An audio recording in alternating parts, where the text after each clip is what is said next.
Hello students, last lecture में हम लोगों ने पढ़ा हिमांक का उन्नमन यानी depression of freezing point and osmotic pressure यानी परासरण दाब। उसके आगे का जो टॉपिक है वो आज से शुरू करेंगे, तो आइए शुरू करते हैं। नाउ आज का जो टॉपिक है वो है परासरण दाब को व्यक्त करना यानी expression for the osmotic pressure, कि परासरण दाब को हम किस प्रकार से रिप्रेजेंट कर सकते हैं। ठीक, तो उसके लिए कुछ नियम है। जैसे इस आज से पहले भी हमने गैसीय नियम या स्टेट ऑफ मैटर यानी 11th में जो द्रव की अवस्थाएं था चैप्टर, उसमें भी एक पढ़ा था कि बॉयल का नियम, चार्ल्स का नियम, आवेगाद्रो नियम, ठीक है, गैलुसैक नियम, ठीक है। उसके बाद उसके आधार पर हमने गैस समीकरण निकाली थी, जो कि क्या होती थी, वो होती थी PV = NRT। ठीक है, ये हम जानते हैं। ठीक उसी तरीके से यहाँ पर भी बॉयल चार्ल्स के कुछ रूल हैं। क्या है देख लेते हैं ज़रा। पहला है बॉयल वांट ऑफ नियम। यहाँ पे बहुत इंपॉर्टेंट है वांट ऑफ नियम, पेपरों में पूछा गया है कई बार। ठीक है, तो देखते हैं ज़रा इसे सॉरी, कि इस नियमानुसार स्थिर ताप पर तनु विलयन का परासरण दाब विलय कणों के सांद्रण के अनुक्रमानुपाती होता है। यानी according to this law at constant temperature the osmotic pressure of dilute solution is directly proportional to the concentration of solute molecule। यानी सीधे सीधे विलय के जो कण होंगे उसके सांद्रण के अनुक्रमानुपाती होता है क्या, तनु विलयन का परासरण दाब। परासरण दाब को हम पाई से डिनोट करते थे और कंसंट्रेशन को हम सी से यानी सांद्रता को। पाई इज प्रोपोर्शनल टू हो जाएगा सी। और एक चीज़ और हम जानते हैं, क्योंकि C बराबर होता है N/V यानी मोलों की संख्या बटे तनुता। तनुता बोला जाता है इसे। ठीक है, तनुता मतलब डाइल्यूसिटी बोल सकते हैं आप हिंदी में, या फिर आप सीधे सीधे जो हमारी वॉल्यूम होता है ना, उसी को हम तनुता से या डाइल्यूसिटी से भी रिप्रेजेंट करते हैं। ठीक, अच्छा, यानी C की जगह हम N/V लिख सकते हैं। तो pi is proportional to N/V if N = 1 mole. Suppose that हमने कहा कि अगर N क्या हो, 1 मोल हो।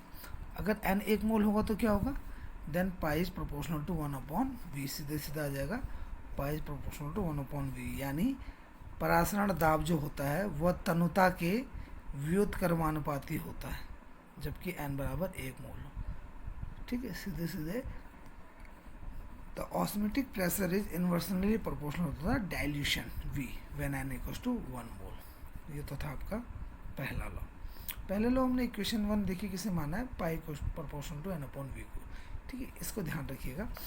अब आ जाते हैं सेकंड रूल। सेकंड रूल कहता है कि चार्ल्स वांट ऑफ रूल यानी चार्ल्स वांट ऑफ का नियम, कि according to this rule at constant concentration the osmotic pressure of solution is directly proportional to the temperature. यानी स्थिर सांद्रता पर जो किसी विलयन का परासरण दाब होता है, यह परम ताप यानी T के समानुपाती या अनुक्रमानुपाती होता है। यानी pi is directly proportional to the T यानी अनुक्रमानुपाती T के। Question number 2।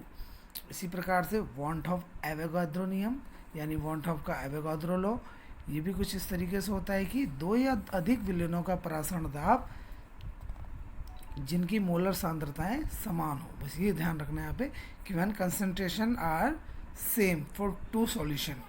ठीक है, या फिर ज़्यादा सॉल्यूशन के लिए बोल सकते हैं। The osmotic pressure pi is proportional to क्या होता है, नंबर ऑफ मोल्स यानी अणुओं की संख्या के अनुक्रमानुपाती होता है। ठीक, हम समीकरण इसको मान लेंगे हम समीकरण 3।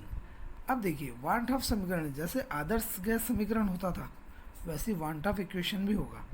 हमने कहा from 1 when V is proportional to N/V, from 2 when pi is proportional to N/V, second pi is proportional to T and third pi is proportional to N।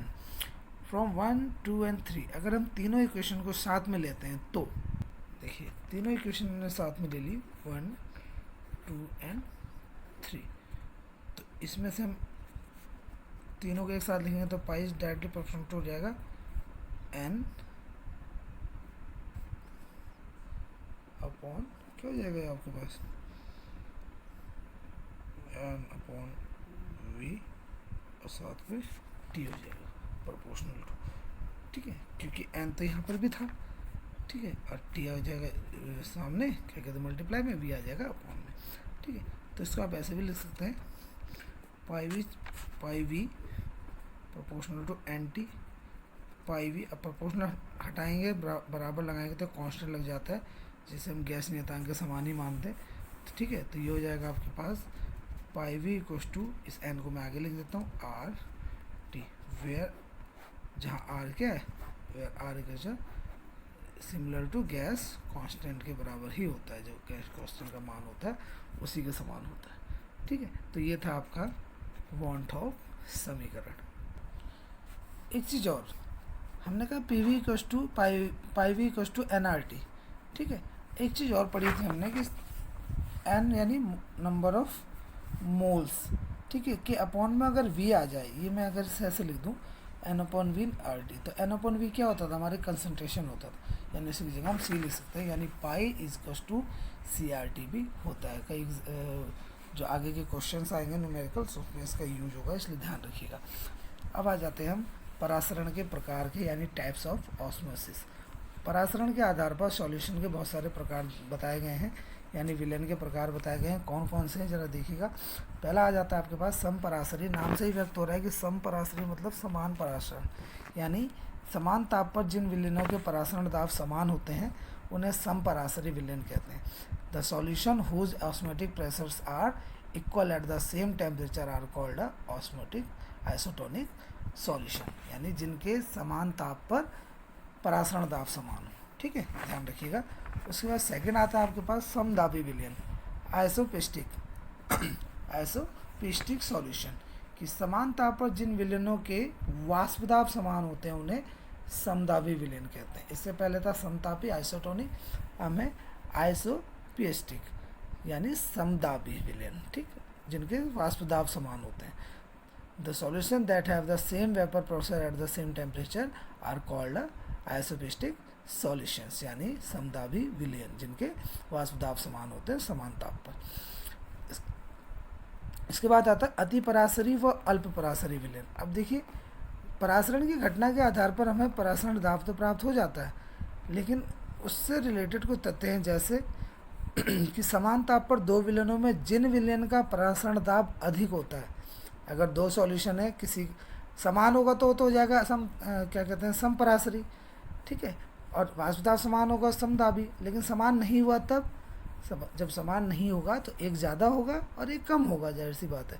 तो जो ज़्यादा होता है जिसका परासरण दाब उसे अति परासरी, और जिसका परासरण दाब कम होता है उसे अल्प या अध परासरी विलयन कहते हैं। यानी a solution that have a high osmotic pressure in two solution at the same temperature is called hypertonic, and दो solution that have a lower osmotic pressure are called hypotonic, ठीक, सॉल्यूशन कहते हैं, ठीक। ये था आपके पास अति परासरी व अल्प परासरी के बारे में। अब आ जाते हैं नेक्स्ट टॉपिक, एक छोटा सा टॉपिक है कि अगर हम परासरण दाब को निकालें, क्वेश्चन सॉल्व करें, तो उसके लिए फॉर्मूला जैसे pi equals to N upon V R T होता है, ठीक है, ये रहा, ठीक, इसको हमने इधर ले गए तो pi V equals to N R T हो गया।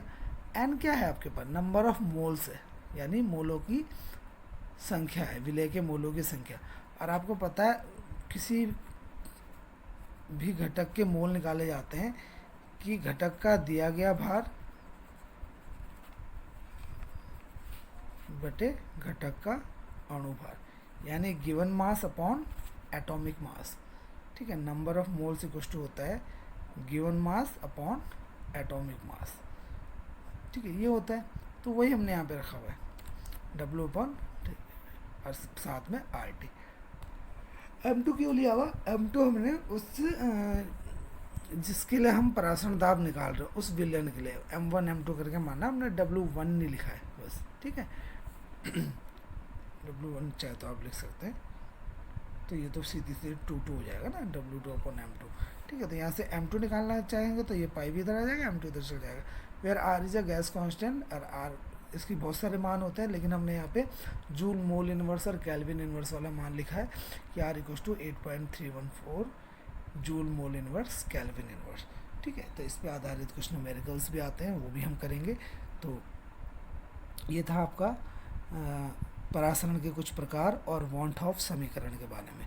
ठीक है, वांट ऑफ गुणांक भी हम पढ़ेंगे। तो आ जाइए, अगला टॉपिक है आपके पास, वो है अपसामान्य अणुभार, यानी नेक्स्ट जो टॉपिक है आपके पास वो है अपसामान्य अणुभार यानी एबनॉर्मल मॉलिक्यूलर मास। तो नाम से समझ आ रहा है एबनॉर्मल यानी अपसामान्य, जो कि सामान्य नहीं होता है। जनरली जो अणुभार होना चाहिए या मॉलिक्यूलर मास होना चाहिए वो हमें प्राप्त नहीं होता है। तो क्या कंडीशंस होती हैं उस पर थोड़ा चर्चा करते हैं कि विलयन के अणुसंख्यक गुण, आपको मालूम है ये बात कि विलयन के अणुसंख्यक गुण जो होते हैं विलयन में उपस्थित विलय के कणों की या अणुओं की संख्या पर ही निर्भर करते हैं। ठीक है, यानी द क्वालिटेटिव प्रॉपर्टीज जो है वो of solution is depend on the number of moles of solute. ठीक है, और या फिर अणुओं की संख्या पर निर्भर करते हैं, नंबर ऑफ मोल्स पे। ठीक है, on the number of moles of solute. ठीक है, the amount of solute is in solution can be changed, कैसे, in the following two ways, यानी विलयन में विलय की जो मात्रा है वो निम्न दो प्रकार से परिवर्तित हो सकती है। अब वो प्रकार कौन कौन से, उस पर ध्यान देते हैं। पहला प्रकार आएगा इसमें, देखिए यहाँ पे उन्होंने कहा कि विलयन की जो मात्रा है दो प्रकार से परिवर्तित होती है, यानी सीधा सीधा है कि विलय में जो विलयन में जो विलय के कण थे वो कब बदलेंगे। एक चीज़ पहला है इसमें विलय अणुओं का संगुणन, यानी एसोसिएशन ऑफ सॉल्यूट मॉलिक्यूल्स।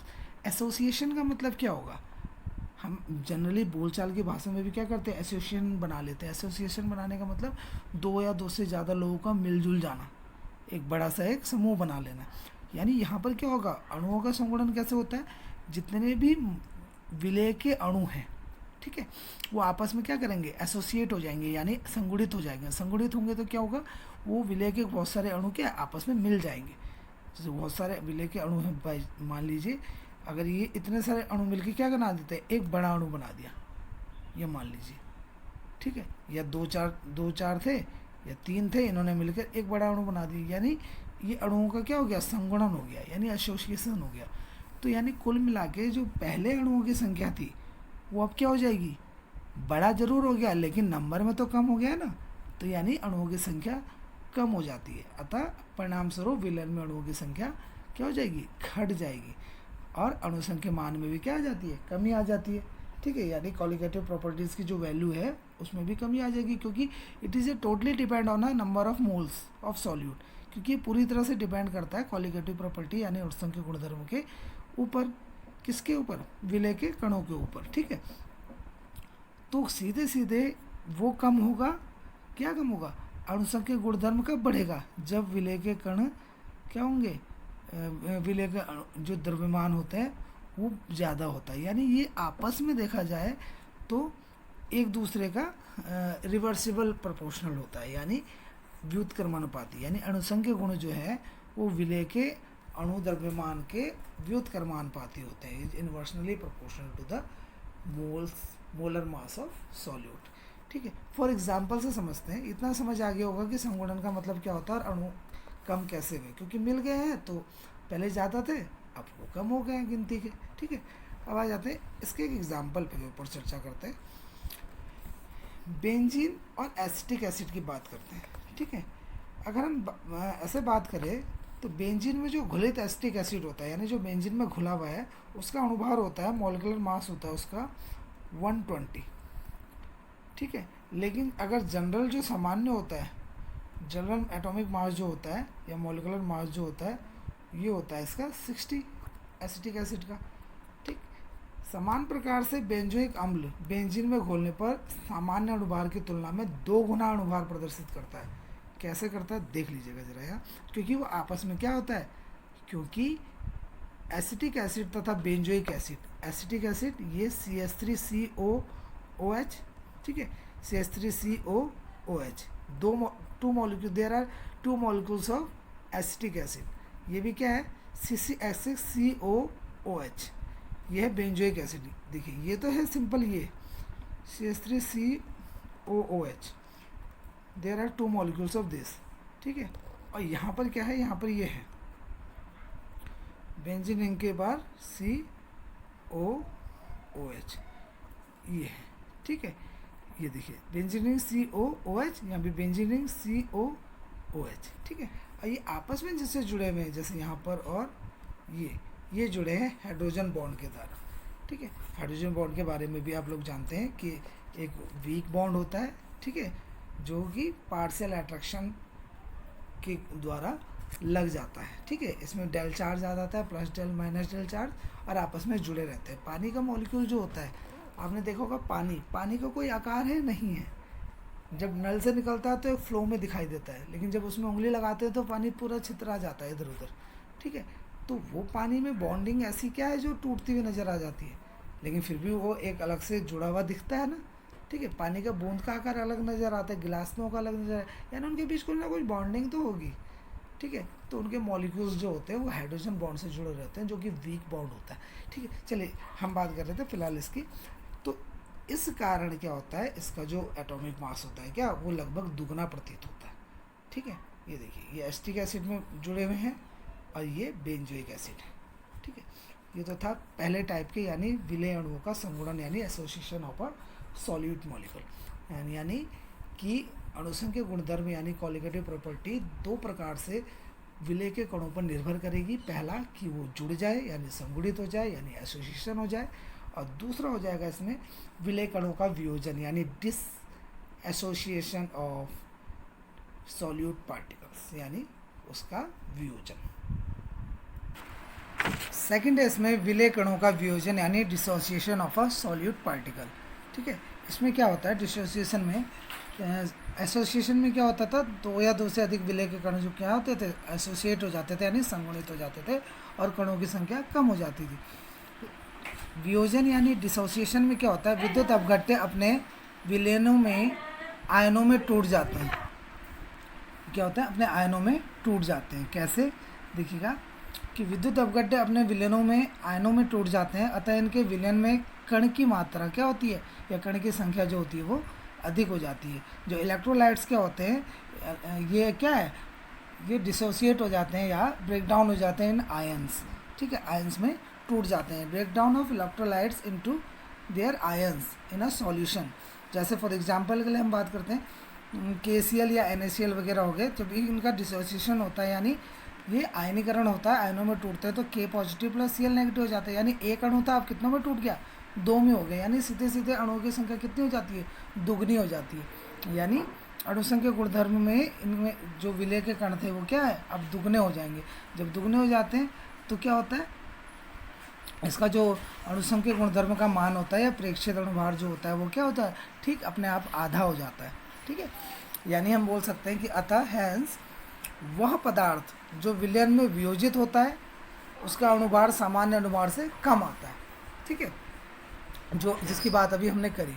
और उस पदार्थ का अणुभार जो विलयन में संगुणित होता है उसका अणुभार सामान्य से हमेशा अधिक आता है। इस प्रकार प्राप्त अणुभार अब सामान्य अणुभार कहलाता है। The molecular weight of a substance that is dissociated in the solution, that mean the molecular weight of a substance that is dissociates in a solution in less than the normal molecular weight, and the molecular weight of substance that is associate in a solution is higher than normal molecular weight. The molecular obtained in this way is called a abnormal molecular mass. यानी जब वियोजन होता है तो अणुओं की संख्या क्या हो जाती है, अधिक होती है, तो सामान्य अणुभार से मान कम आता है। जब संगुणन होता है तो अणुओं की संख्या कम हो जाती है और मान सामान्य अणुभार से अधिक आता है। इस प्रकार प्राप्त अणुभार अब सामान्य अणुभार कहलाता है, एबनॉर्मल मॉलिक्यूलर मास कहलाता है, ठीक है। अगला जो टॉपिक है आपका वेरी इंपॉर्टेंट टॉपिक, ये है आपका वांट ऑफ फैक्टर। देखिए वांट ऑफ गुणांक होता है, वांट ऑफ फैक्टर क्या होता है कि यदि हम समान सांद्रण वाले विद्युत अपघट्य और विद्युत अपघट्य, यानी if we take two same concentrated electrolytes and non electrolyte जो होता है, ठीक है, कि अणुसंख्यक गुणों का अध्ययन करें, ठीक है, एनालाइज करें हम उसके क्वालिटेटिव प्रॉपर्टीज़ का, तो हमें ये प्राप्त होता है, ये ज्ञात होता है कि विद्युत अनअपघट्य यानी नॉन इलेक्ट्रोलाइट जो थे उनके पदार्थों के विलयनों का ऑस्मोटिक प्रेशर यानी परासरण दाब, वाष्प दाब में अवनमन यानी लोवरिंग इन वेपर प्रेशर, क्वथनांक का उन्नयन that means elevation of a boiling point, and हिमांक का अवनमन यानी depression in a freezing point विद्युत अपघट्यों के अपेक्षा क्या होता है, अधिक होता है। ठीक है, यानी क्या बोला हमने, जो नॉन इलेक्ट्रोलाइट्स होता है इनका ये सारे मान जो हमने बोले ये क्या होते हैं, अधिक होते हैं इलेक्ट्रोलाइट से। ठीक है, तो वान ट हाफ ने इन दोनों प्रकार के पदार्थों के अणुसंख्यक गुणों को अग्र गुणांक द्वारा प्रदर्शित किया। यानी वान ट हाफ जो थे, वान ट हाफ ने क्या करा, इस जो ये कॉलिगेटिव प्रॉपर्टीज थी for these two types of solutions, इन्होंने रिप्रेजेंट करा एक फैक्टर के रूप में। ये फैक्टर क्या दिया उन्होंने, इस फैक्टर को उन्होंने आई से डिनोट किया, which is I is the one ट हाफ फैक्टर। ठीक है, जिसे हम वान ट हाफ फैक्टर का नाम देते हैं। वेयर आई कॉस्टू जो होता है आपके पास वो होता है अणुसंख्य गुण का प्रेक्षित मान। प्रेक्षित का मतलब होता है observed value of colligative properties divided by a normal value of colligative properties. ठीक है, आई कॉस्टू अणुसंख्य गुण का प्रेक्षित मान बटे अणुसंख्य गुण का सामान्य मान। या फिर आप ये भी कह सकते हैं कि कणों की वास्तविक संख्या डिवाइडेड बाय कणों की सामान्य संख्या। ठीक है, ये तो जनरली हो गया। इस दोनों को अगर देखा जाए तो रिलेट करके हम एक बना सकते हैं कि दैट मीन्स अर्थात जो आई है, आई इक्वल टू आपका हो जाएगा सीधे सीधे कि वियोजन या संगुणन के पश्चात अणुओं या कणों की संख्या, यानी आफ्टर डिसोसिएशन और after association the number of remain moles. ठीक है, जो बचे हुए मोल हैं उनकी संख्या एंड डिवाइडेड बाय कणों का सामान्य संख्या यानी normal number of moles. It is called a वान ट हाफ फैक्टर। इसी को हम बोलते हैं वान ट हाफ गुणांक।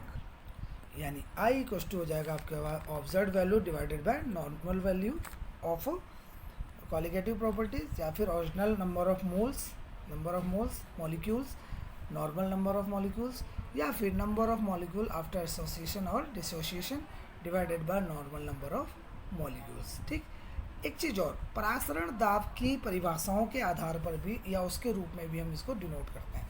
परासरण दाब यानी ऑस्मोटिक प्रेशर को हम पाई से डिनोट करते हैं। यानी van't Hoff factor i equal to यहाँ पे हो जाता है pi of observe value divided by pi of calculated value.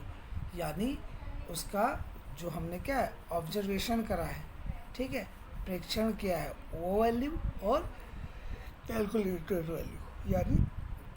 Value यानी जो नॉर्मल वैल्यू आई है। ठीक है, यानी pi observe divided by pi calculated. Pi को देखो, पाई भी दाब है। ठीक है, तो आप डेल्टा पी भी लिख सकते हैं, वाष्प दाब से रिलेट करेगा सीधे, यानी डेल्टा पी भी observe divided by delta P calculated. ठीक है, और आपको पता है क्योंकि जो हमने नियम पढ़े हैं वान ट हाफ के, ठीक है, पी वी सब आपस में रिलेट होता है। P directly proportional to T, that means delta P की जगह हम बाद में डेल्टा टी और observe divided by delta T calculated भी लिख सकते हैं। और यही सीधे सीधे किसके बराबर हो जाता है, सो क्या M calculated divided by M observed. ठीक है, अब हम कह सकते हैं कि आई इक्वल टू जो होता है वो होता है प्रेक्षित परासरण दाब यानी ऑब्जर्व्ड ऑस्मोटिक प्रेशर, ठीक है, डिवाइडेड बाय सामान्य परासरण दाब यानी नॉर्मल ऑस्मोटिक प्रेशर। ठीक है, यानी यहाँ पे जो एम आया आपका ये क्या था, एम कैलकुलेटेड यानी विलेय का सैद्धांतिक आणविक द्रव्यमान जो कि होता ही है कैलकुलेट करके, और विलेय का प्रेक्षित आणविक द्रव्यमान यानी ऑब्जर्व करके जो निकला है। ठीक है, ये वैल्यू हो जाएगी आपकी। अब हम सीधे सीधे जनरली समान रूप में लिख सकते हैं कि प्रेक्षित अणुसंख्यक गुण यानी हम कह सकते हैं कि प्रेक्षित अणुसंख्यक गुण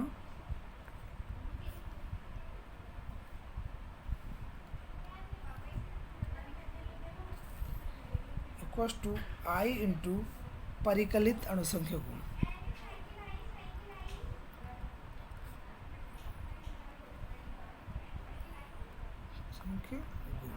यानी observe colligative property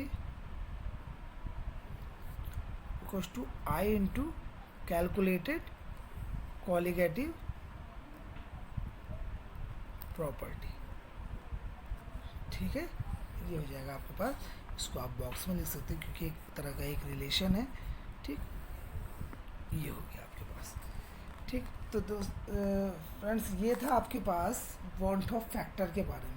want of factor के आधार पर डिसोसिएशन और एसोसिएशन को भी हम दिखाते हैं। वो दिखाने का कुछ फॉर्मूले हैं और कुछ रिएक्शंस के थ्रू हम उसे दिखाएंगे। तो उसके लिए हमें क्या कहते हैं, एक और लेक्चर की ज़रूरत पड़ेगी। तो आज के लिए फ़िलहाल इतना ही। अगले लेक्चर में हम पढ़ेंगे संगुणन की मात्रा की गणना, यानी calculation of a degree of association and calculation of a degree of dissociation, यानी वियोजन की मात्रा की गणना। किसकी फॉर्म में? वांट ऑफ फैक्टर की फॉर्म में। और उसके तुरंत बाद का ये सारा चैप्टर हो जाएगा ख़त्म और हम पढ़ेंगे फिर न्यूमेरिकल। तो कल न्यूमेरिकल की क्लास होगी। तो गाइस प्लीज़ रहिएगा और ऐसे ही बने रहिए। जो भी प्रॉब्लम वगैरह हो, कुछ समझ ना आया हो तो कमेंट करके ज़रूर बताइएगा। आज के लिए बस इतना ही। धन्यवाद।